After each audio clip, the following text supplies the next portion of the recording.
चीता ज़्यादातर अफ्रीका और ईरान में पाया जाता है। ये पृथ्वी का सबसे तेज़ मैदानी पशु है जो 70 मील प्रति घंटे की रफ्तार से दौड़ सकता है। हालांकि आमतौर पर ये अपनी आधी गति से शिकार करता है।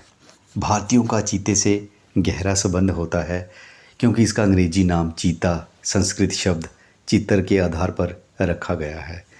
चीता जो होता है छल छिपने की निपुणता, एकाग्रता और गति के मिश्रण की वजह से कामयाब होता है। ये दिन में सक्रिय रहता है, मतलब दिन में शिकार करता है, जबकि तेंदुआ, बाघ और जो शेर होता है ये रात को शिकार करते हैं। Hello friends, DV global empire channel में मैं आपका स्वागत करता हूं। आज की बुक समरी लेके आया हूं, पशुओं से सीखें सफलता के सबक, जिसको लिखा है डॉक्टर सुधीर दीक्षित जी ने। इस बुक से रिलेटेड मेरा ये 4th वीडियो है। इस बुक में जो है हम जो जानवर जो पशु होते हैं उनसे भी जो है हम क्या सीख सकते हैं, इसके बारे में हमें बहुत अच्छे वे में बताया गया है। जानवर हमें बहुत कुछ सिखा सकते हैं क्योंकि उन्हें हर दिन दूसरे जानवरों व शिकारियों से बचने के लिए जूझना होता है। हमें ये जानने का प्रयास करना चाहिए कि वे किन रणनीतियों का इस्तेमाल करके सुरक्षित रहने और शिकार करने में सफल होते हैं। उन्हें हर दिन ज़िंदा रहने के लिए शिकार करना पड़ता है या भोजन तलाशना पड़ता है। सफलता के सबक कमोवेश सर्वव्यापी होते हैं, इसलिए जो रणनीतियाँ जंगल में जानवरों को सफलता दिलाती हैं वह महानगरों में हमें भी सफलता दिला सकती हैं। तो आज की वीडियो में हम जानेंगे कि जो चीता होता है उनसे हम क्या सीख सकते हैं। पहला सबक हमें ये मिलता है कि सबसे तेज़ बने। कछुए और खरगोश की कहानी में जो आपको बताया गया है उसे भूल जाएं और ये जान लें कि गति प्राकृतिक जगत में बहुत महत्वपूर्ण होती है। गति की वजह से ही शिकारी जानवर अपने शिकार को पकड़ पाते हैं और गति की वजह से ही शिकारी जानवरों से बचने में कामयाब होते हैं। गति जंगल में जीवन मृत्यु के बीच का फ़र्क होती है। कई बार तो चंद सेकंड के फासले से जान जा भी सकती है और जान बच भी सकती है। और इस मामले में चीता बहुत सौभाग्यशाली होता है क्योंकि ये ज़मीन पर रहने वाला सबसे तेज़ जानवर है। इसका हल्का शरीर रफ्तार के लिहाज से आदर्श होता है। चीता हमें तेज़ गति से काम करने का सबक सिखाता है। क्या हम अपने क्षेत्र में सबसे तेज़ कर्मचारी हैं? मान लें आपकी कंपनी में अचानक कोई अर्जेंट प्रोजेक्ट आ जाता है जिसे बेहद कम समय में पूरा करना होता है, तो क्या आपका बॉस उस काम के लिए आपको चुनता है? क्या आप डेडलाइन को आसानी से हरा देते हैं या फिर उन्हें नियमित रूप से चूक जाते हैं? क्या आप किसी ऐसे काम को 5 मिनट में अच्छी तरह पूरा कर सकते हैं जिसे करने में बाकी लोगों को 10 मिनट लगते हैं? क्या आप दूसरों से ज़्यादा तेज़ गति से टाइप कर सकते हैं?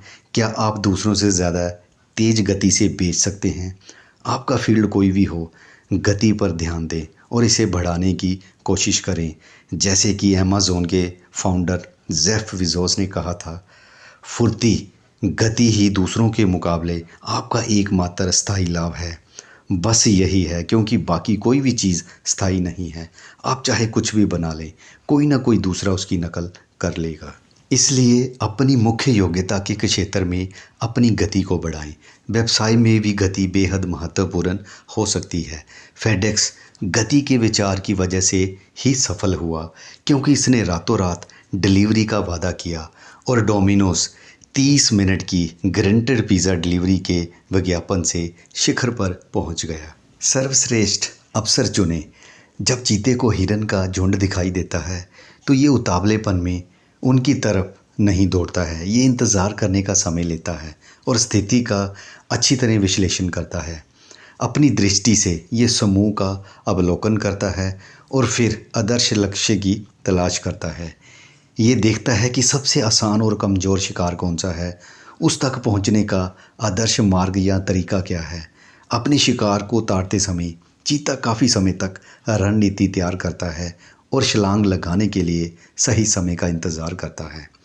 चीता जोखिम पुरस्कार अनुपात को बहुत सावधानी से तौलता है। ये अपनी सफलता के अवसर को ज़्यादा से ज़्यादा बेहतर बनाना चाहता है। ये खामोशी से अपने चुने हुए शिकार को ज़्यादा से ज़्यादा करीब पहुंचना चाहता है। आदर्श दृष्टि से 20 से 50 फुट की दूरी पर हिरन चीते को इसलिए नहीं देख पाते क्योंकि इसका चित्तीदार शरीर मैदानों की ऊंची सूखी घास में छिप जाता है। अगर चीता अपने शिकार के 20 फुट करीब पहुंचने में कामयाब हो जाए तो इसकी सफलता लगभग तय हो जाती है। तब कहीं जाकर चीता बिजली की रफ्तार से छलांग लगाता है। कुछ ही सेकंड में ये अपने शिकार को ज़मीन पर गिरा देता है और इसकी गर्दन की नस काट देता है। हम चीते से बहुत कुछ सीख सकते हैं। हम चाहें जितने तेज हों, हमें इंतज़ार करने, देखने और स्थिति का विश्लेषण करने में समय लगाना चाहिए और हमें भी अंतिम छलांग लगाने से पहले खुद को अच्छी तरह तैयार कर लेना चाहिए। हमें पूरी तैयारी करके सफलता के अपने अवसरों को ज़्यादा से ज़्यादा बढ़ा लेना चाहिए। हर पल हमारे सामने कई अवसर होते हैं। चीते की तरह हमें भी धैर्यपूर्वक उनका विश्लेषण करना चाहिए और ये निर्णय लेना चाहिए कि हमारे लिए सबसे अच्छा अवसर कौन सा होगा और कहाँ हमारी सफलता लगभग तय है। तीसरा सबक होता है कि अपने कंपटीशन को कम करें। चीता शेर या तेंदुए से नहीं लड़ सकता जो इससे इसका शिकार छीन सकते हैं। इसलिए चीता तब काम करता है जब दूसरे शिकारी या हिंसक पशु आराम करते हैं। बाकी हिंसक पशु निशाचर होते हैं, इसलिए उनसे बचने के लिए चीता रात की बजाय दिन में शिकार करता है। ये रणनीति चीते के लिए आदर्श है क्योंकि दिन में इसकी आंखों की रोशनी कमाल की होती है और ये 5 किलोमीटर दूर से ही अपने शिकार को देख सकता है। इसलिए एक तरह से चीता उस रणनीति का इस्तेमाल करता है जिसे गोरिल्ला युद्ध कहा जाता है। क्या आप किसी खास फील्ड में ध्यान केंद्रित कर रहे हैं? यहाँ प्रतिस्पर्धा कम है और सफलता की संभावनाएं ज़्यादा हैं। आप कहाँ और कब अपनी सबसे शक्तिशाली योग्यताओं का इस्तेमाल कर सकते हैं? आपकी स्पेशलिटी का फील्ड क्या है या क्या हो सकता है? आपके कंपटीटर कहाँ कमज़ोर या बहुत कम या लापरवाह हैं? वास्तव में इस आखिरी प्रश्न की बदौलत ही वॉलमार्ट का जन्म हुआ था। जब वॉलमार्ट के संस्थापक सैम वॉल्टर ने देखा कि बाकी बड़े रिटेलर बड़े शहरों पर ध्यान केंद्रित कर रहे हैं और छोटे शहरों को नज़रअंदाज कर रहे हैं, तो उन्होंने छोटे शहरों पर ध्यान केंद्रित करने की रणनीति अपनाई और आज आप उनकी रणनीति के अद्भुत परिणाम देख सकते हैं। वॉलमार्ट की सालाना आमदनी 500 अरब डॉलर से भी ज़्यादा है। फोर्थ और अंतिम सबक हमें ये मिलता है चीता से कि जो बदलाव होते हैं उन्हें जल्दी से एक्सेप्ट करें।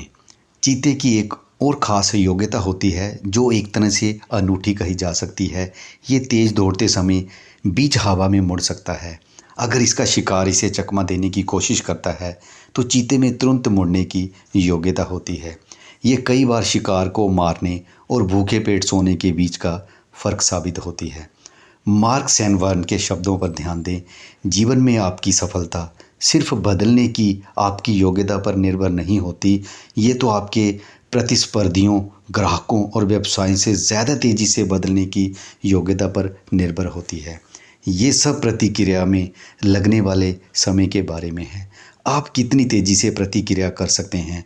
आप किसी नए विचार, प्रवृत्ति या प्रोडक्ट के हिसाब से कितनी तेज़ी से ढल सकते हैं? कोडक अपनी दिशा बदलने के लिए तैयार नहीं हुआ, इसलिए ये दिवालिया हो गया।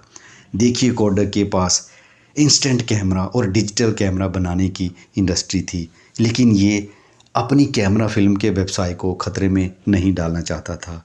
यहाँ तगड़ा मुनाफा हो रहा था, इसलिए अंत बाजार में इसकी साख भी चलेगी और प्रतिष्ठा भी। अपने परिवेश में हो रहे परिवर्तनों के प्रति जागरूक बने और जल्द से जल्द दिशा बदलने के लिए तैयार रहें। तो अंत में दोस्तों कुछ रोचक तथ्य हैं, वो भी मैं आपके साथ शेयर कर देता हूँ। 4 दिसंबर को अंतर्राष्ट्रीय चीता दिवस मनाया जाता है।